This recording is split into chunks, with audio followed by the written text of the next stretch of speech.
Should we get more light? Well, we're It's live. okay. Hi. Aloha, everyone. There, now we can see that the light is better. Yes. It didn't look like it for a second, but hi, everyone. Welcome in. Welcome in. I'm going to say it's the spirit stories, but you can say it's your Well, I'm whatever. Crystal. Yeah. We're good at this. Hi, I'm Crystal Doty. I am modern mystic, and I don't know. Most of my people know who you are. So most of my people know who you are. Yeah, I like introductions. Come on. She is the modern mystic, and I'm Kalena'alo Adams, and I am the host of the Spirit Stories. And we are here together today. This is a long time coming. Yes, we've been hanging out today. We've been doing margaritas. We had a margarita for lunch. Margarita and sushi. Yeah, it was really great. Yeah, we've been having a lot of fun. And I was like, let's go live and say hi and kind of introduce ourselves to each other's people. And this is a really beautiful deck here that I can't wait to show you guys. Beautiful deck. It's interesting. If you don't follow me, I do weekly readings and then some on my channel. So I'm a geek about cards and I love them all. And she just showed me this really cool, and we'll get to that in a moment. Yeah. But yeah, who wants to go first in introducing ourselves, like officially? Go ahead, you're starting. So, well, there's not really that much to say other than I'm her friend, which makes me immediately really cool. So totally cool. I'm an international intuitive and author and modern mystic. I do have a 6-week mentorship. You can find out more about me on my website, crystaldoty.com. And yeah, my Facebook page is really fun. I go on there live a lot. I'm traveling right now. I'm not in my new home state of Arizona. I'm out here in Utah playing. And so all my posts are just kind of like playing right now. But when I get back, I do weekly readings and yeah. She does. I love her Sundays. She does everyone's sign and it's pretty accurate. Has been for me. Yeah, it's a lot of fun and it's definitely an honor. I do have a new book coming out. I'm the author of a book called What Would Angels Do? The second book is coming out in October, What Would Goddess Do? And that has been a huge expansion for me as well. So that's cool. Yeah. I'm excited to read that one. Yeah. Yes, and I do have her book, and it is very helpful to pull through and look at the angels that we need to call upon, which are amazing. And I usually do a weekly live where I talk about the spirit stories because everyone has a spirit story, and this is her spirit story. We're going to talk. So I do have a question for you. Yeah.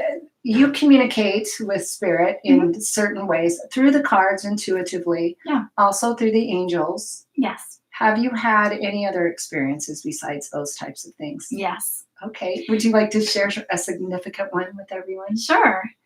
You know, as a child, I was just very, very open. And I was raised in Egypt and along the Mediterranean and Morocco. Wow.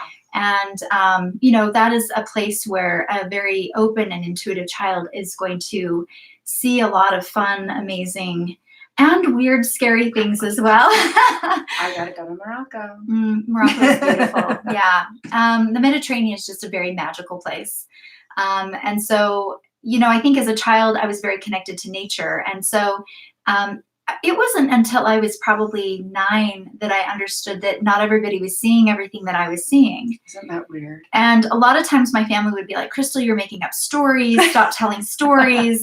And so and then it just kind of dawned on me, like, not everybody's seeing colors around people or, you know, I would be able to see these. Yeah, you could see definitely auras. Yeah.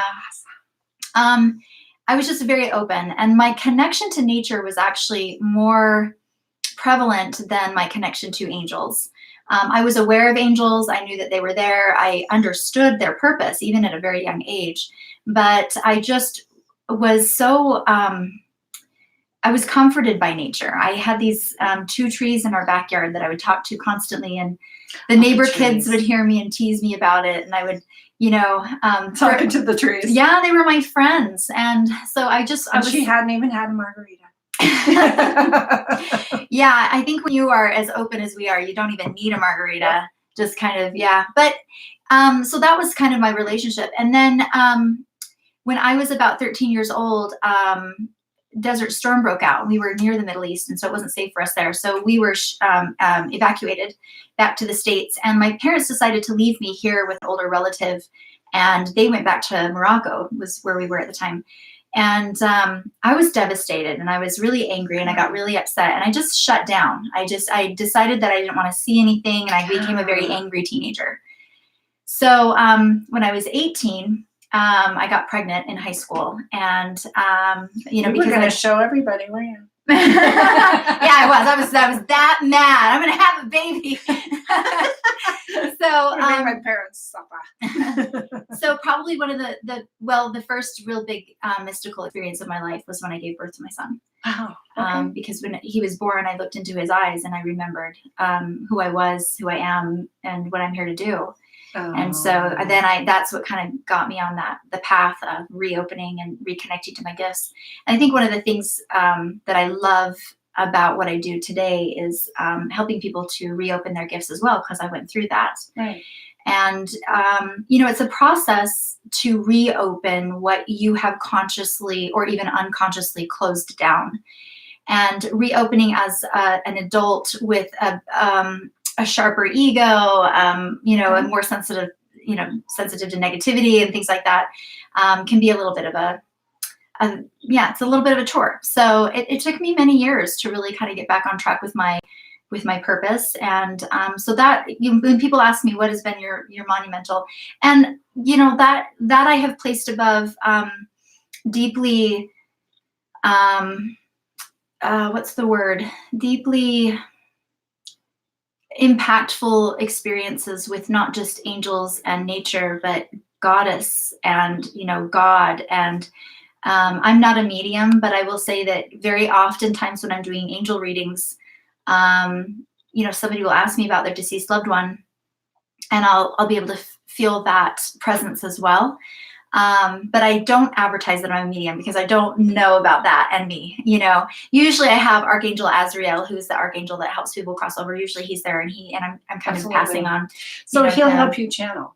Yeah. Yeah. True. Yeah. And I've had experiences of straight out channeling. But I kind of chose what my preference was, you know what I mean, and what I really wanted to hone in on. So right. Yeah. And I love the cards. I just created my own card deck.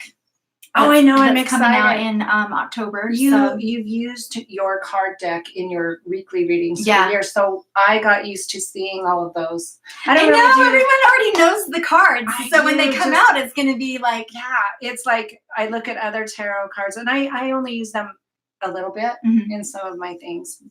It's not my love or my thing. It's fun to look at them, but they're kind of hard. Like you said, they're the olden day, they're the old time kind of, you know, the swords and the old knights and the this and people are like, what are we looking at? So they're very cryptic. It doesn't tie into today of who we are today, and your cards do. Yeah. You have modern day things that the images that you have relate to now.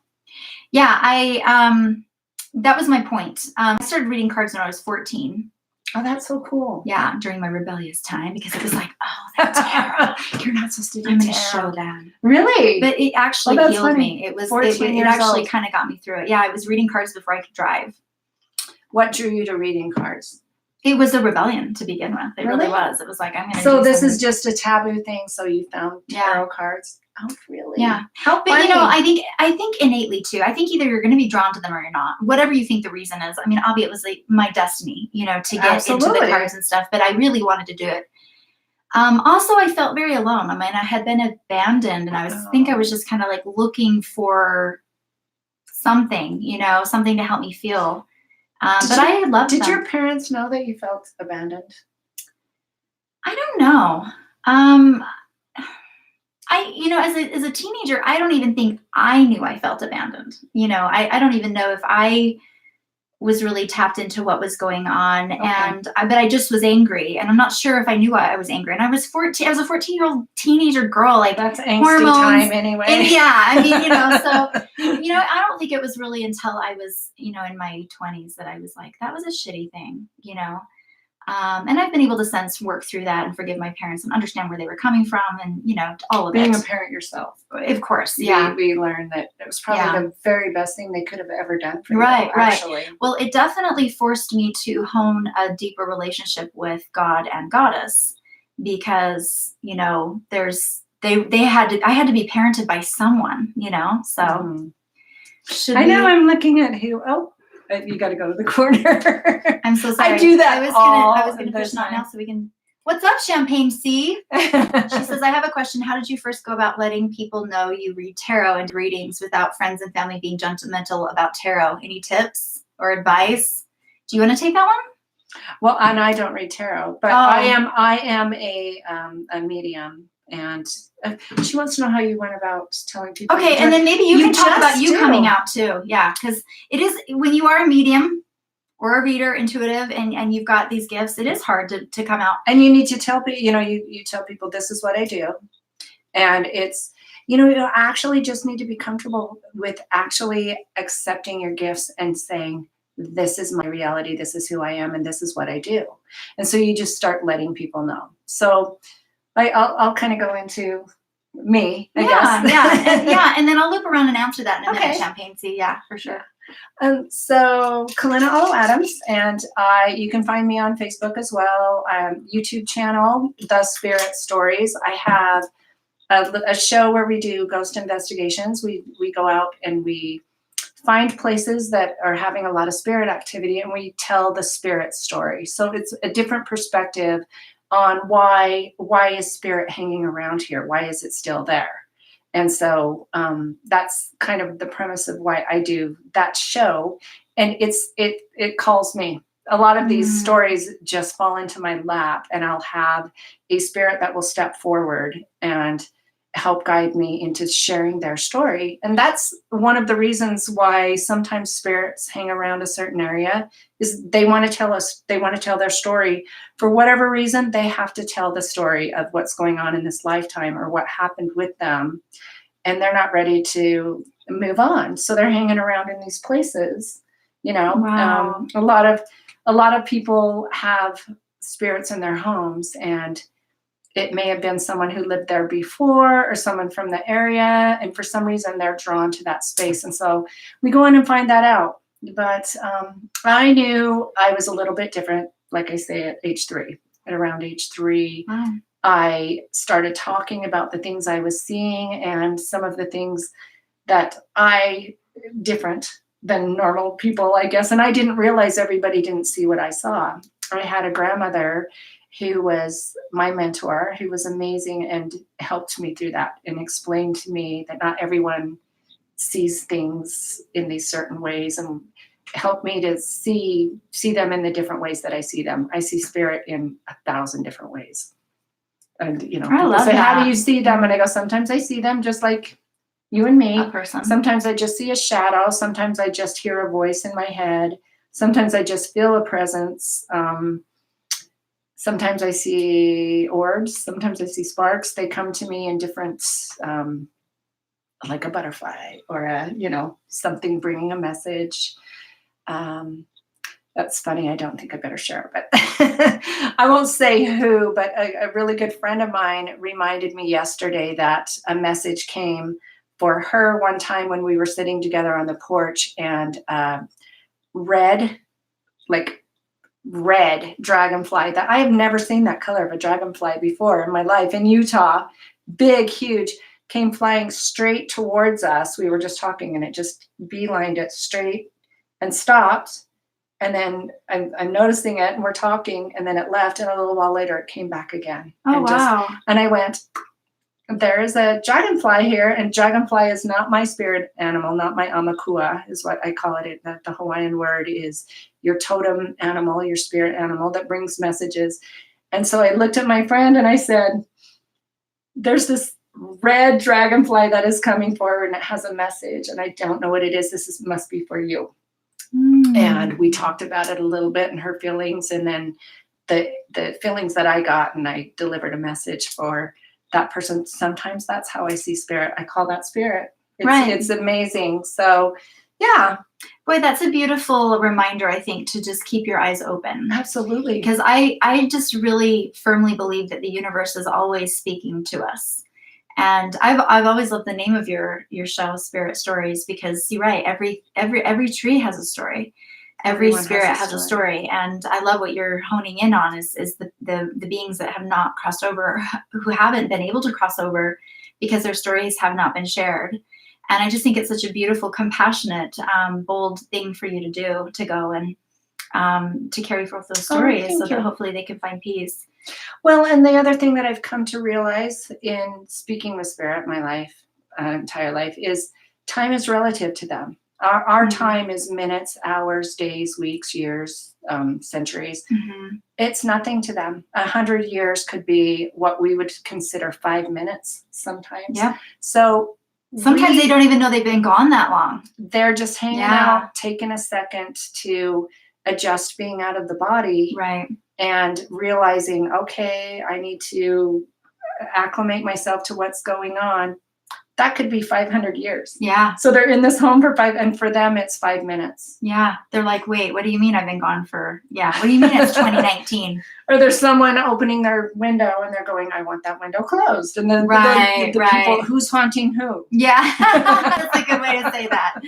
That's so funny. So the humans are haunting the spirit lady who's trying to figure out what's going on. Yeah. So. Do you ever come across a lot of spirits that don't know that they've passed? I have. I have. A lot of those are very traumatic experiences.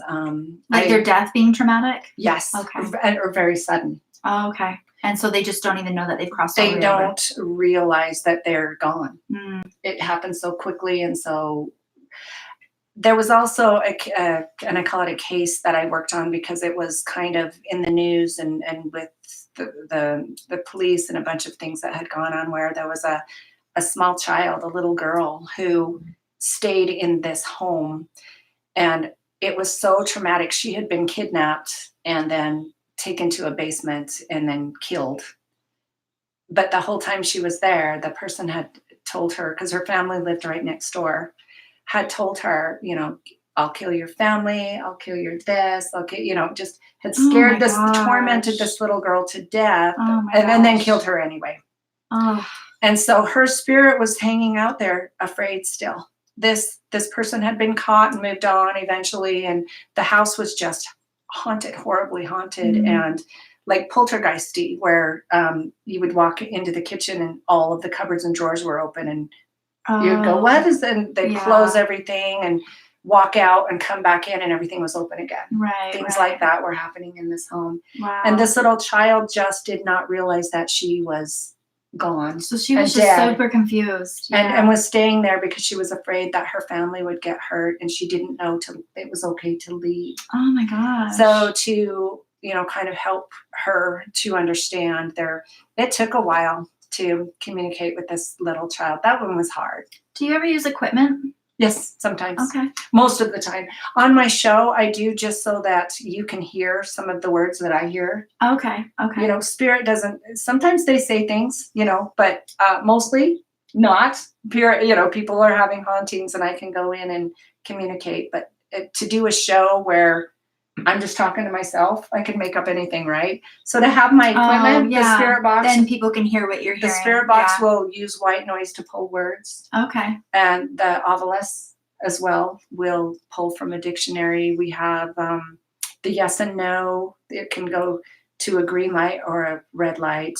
There's 100 different ways. There's so much cool equipment out now. Oh, you guys need to go watch her show then. Oh. That is fun. It's a fun show. It's really fun to do and very interesting. It always is completely different than I think it's going to be. Oh, of course. Oh, well, that's how I think anything is when you're playing in the realm of the unseen. We're just going along for the ride. I feel like that even when I do readings, I have no idea how someone starts asking me questions, and then when we get into it, I can. It's just. Someone asked me, here, let's does my angel have a message story for me, David? Let's start up with this one. Let's go through some of these questions. So Champagne C asked earlier about how to tell people that you are reading cards or that you're an intuitive or that you're into this kind of stuff. For me, I hid in what I call the light worker closet for a really long time. I called it the angel closet. I went on to get a sounds like a nice closet though, an angel oh closet. yeah, it was pretty, but I was the only one in it. You're the only one who knew. Yeah. So yeah, I went into the medical field actually, and was a nurse for several years.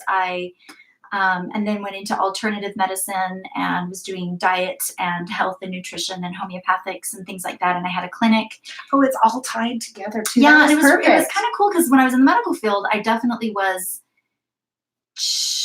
But what's cool is that I still used my gifts. Like people would come in and, I'd say, I think we need to run these tests. And they'd be like, why? And I'm like, I think we should just do that.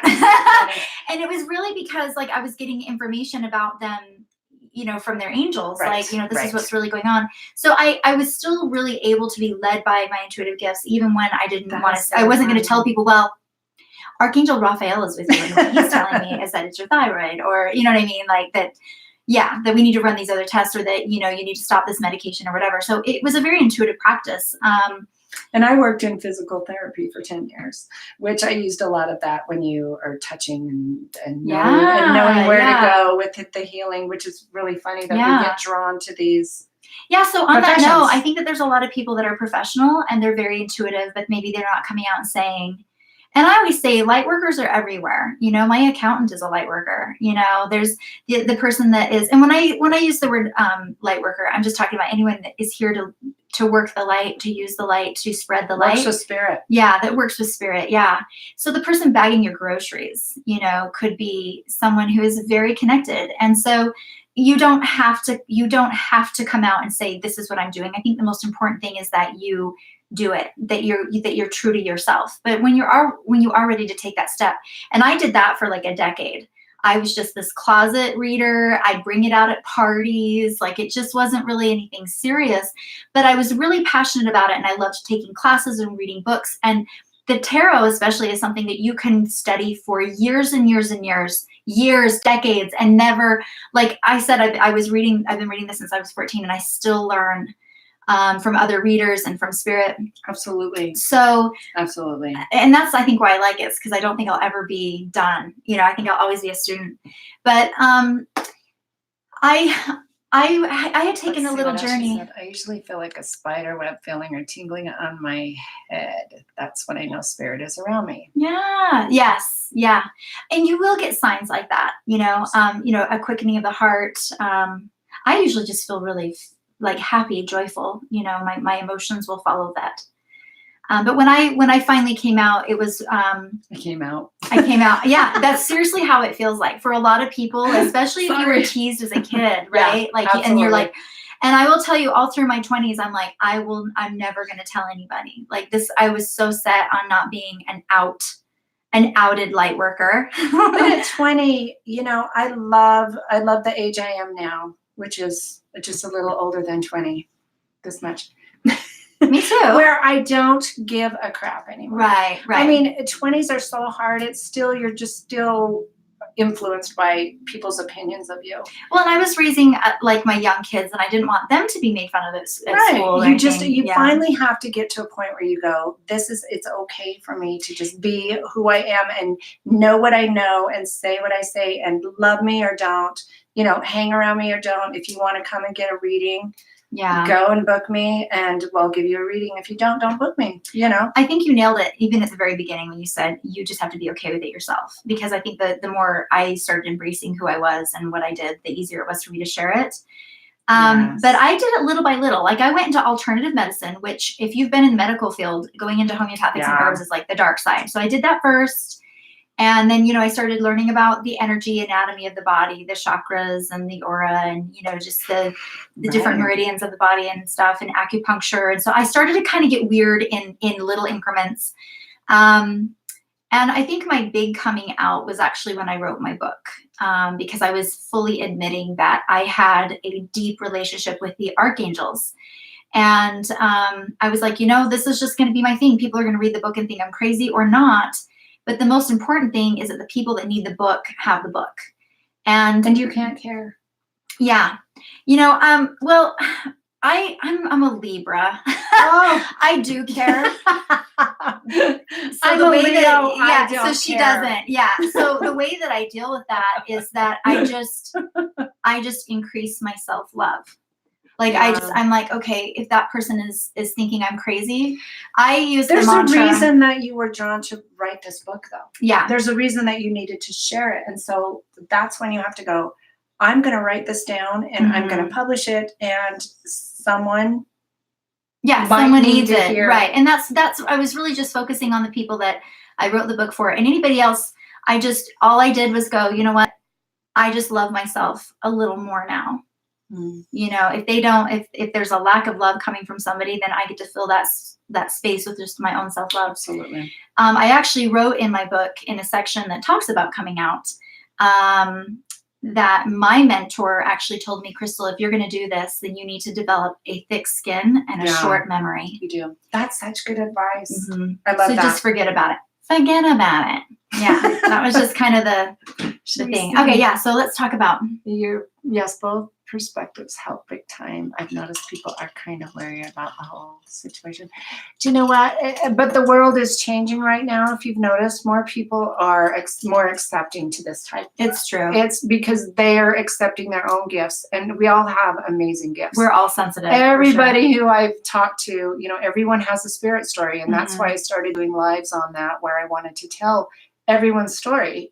They find out what I do, and they feel comfortable going, oh, I want to tell you about this experience I had, and it's so fascinating, and I want to share it. Yeah. And so that's I almost feel like the people that are super closed off to it are like weird now. And I know a lot of it's because I've just really surrounded myself by amazing people, and so when I meet someone that's like, oh, that's not true. Astrology. I'm like, oh my God, you're weird. Really? Like you haven't gone on yet? Spirits and you're like, but what do you think we are? Angels. When we're not in our body, what do you think you are? What do you think you are? You know, and do you think that they're not around and that they don't want to communicate with loved ones? A lot of times, that's another thing too, is a lot of spirits just want to give a message to someone. Yeah. They just can't cross over until something no one's hearing them. Yeah. And they're trying so hard. So they're trying all these ways to get attention from someone who can get, you know, their loved ones might be begging for them to talk to them and asking them to come, but they just can't hear them because they're in a space that they just can't hear them. And they're trying to give them messages like dropping a feather or turning on a light or making little ticky sounds. I mean, they try and communicate so many ways, and people aren't recognizing. They're like, what? You know, they're going, oh, this thing keeps coming on. Grandma, why won't you talk to me? I've been trying to get you to talk to me and you won't come and talk to me. And she's like throwing the fork at you across, you know, and they're going, oh, that was weird. Grandma, where are you? Right. So there's a lot of that, or else they just want to say, hey, I changed address and I just want to say I love you and I'm okay and goodbye one more time. And they're still here. The fact that they're still here. I hear that all the time. I'm not a medium, but the very small bit that I've done is that very often they're like, we're here. We're here. It's a different relationship. Yeah. And you're never going to be alone because they come. You're surrounded. You know, I believe my site shows me that we all have a guide. And that we've always had that guide that is with us, but we also have others, angels, whatever you want to call them, any loved ones, friends, or just someone with the knowledge that they can come in and help you through a situation and they're always there. They're just around us, and we can just talk to them all the time and say, "Hey, going through this hard thing, could use a little help here." Yeah. Can you give a little explanation of what are the signs of an earthbound spirit?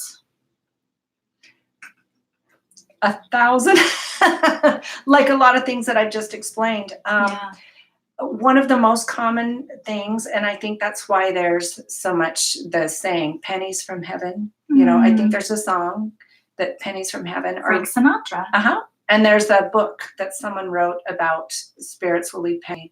I find quarters because I think I can't. She had richer ancestors, apparently. Is that what it is? I thought it was because a penny isn't going to get my attention, where a quarter's going to get my attention. They know. They need to make it Leo. They need to make it a little more sparkly. Big sparkly money out there for me. That's funny. It's that it's so unusual. Like I've explained the story where I vacuum. I'm vacuuming the hallway, the whole house, vacuum, vacuum, vacuum. You're saying when you're vacuuming, you're looking at the floor and you're vacuuming the floor. And I will go to put my vacuum back into the closet, and right in the hallway on the floor in front of the closet is a quarter. And you will go, oh, and that's a message. They got your attention. Yeah. Yeah. So earthbound, I'm not sure. The little girl that I talked about I felt earthbound. She felt tied to have to stay there. And I think that's why the activity got so much stronger and stronger and bigger from the intensity of that emotion. Yeah. Which created the poltergeist activity, which is when things are moved. And so when the earthbound spirit is in a bigger emotional state, or if their emotions are just heightened, or if there's a lot more fear or anger, then there's a lot more activity. Yeah, that's what I found to be true. That makes sense. Yeah. Does my angel have a message or story for me, David? I don't know. We can actually draw a card now if you want. Maybe you should draw one from the I don't know if this would tell. Well, not for him. So what, David, I always tell people, if you want a message, you can schedule an appointment with me. It's crystaldoty.com, or you can go to my Facebook page. I pull cards all the time on there. But I do want to say, David, that yes, your angel does have a message for you. I always do. Yeah. And also, if someone wants to get a reading, angel or spirit or whatever, if you want to go through me, you can book me on my page as well. It's thespiritstories.com, and there's a book me, and you can get an appointment and get a very specific message. If you want to hone into someone, I'm not sure. I don't have the connection with them right now to hand you a message specifically. And I have to apologize because this isn't my channel, but on my page, I don't ever do one-on-one readings live. So no, the readings, it's a personal thing, and you need to, So tell us about these cards. Okay, let's see. What is this? Intuitive skills. Is that like that? Sorry. Thank you for the information, David. Oh, he's like, what? What? It was kind of self-explanatory. Yeah. Anyway, okay, so these cards that I have, this is a different kind of, see this little bag, the little aloha material, and this says Pono. So I don't know if anyone's heard of Ho'oponopono. And the Hawaiian translation for Ho'oponopono is making right more right. Pono is perfection or right, the rightness.